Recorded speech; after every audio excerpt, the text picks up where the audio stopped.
কিন্তু আজ থেকে 5 বছর আগেও তো মুচমুচে দাঁড়িয়ে ছিল। এই দুনিয়ার সুখ আনন্দকে নষ্ট করে দেয় বার্ধক্য। মানুষ বুড়ো হতে চায় না। দেখবেন যে দাড়ি যার একটু সাদা হয়ে গেছে কত ভাবে ওটারে একটু লুকিয়ে রাখার ট্রাই করে, আছে না নাই?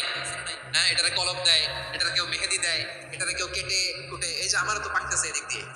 কিন্তু আজ থেকে 5 বছর আগেও তো মুচমুচে দাঁড়িয়ে ছিল, চুল ছিল, রং ধরা যৌবন, জং ধরে শেষ। এই তো জীবন। This is the circle of life. এটাই লাইফ। এই যে পাকতেছে এইখানে পাকতেছে। This is life. তো মানুষ বুড়ো হতে চায় না। এখন দেখবেন যে অনেক শ্যাম্পু বের হয়েছে, শ্যাম্পু অ্যান্টি এজিং শ্যাম্পু।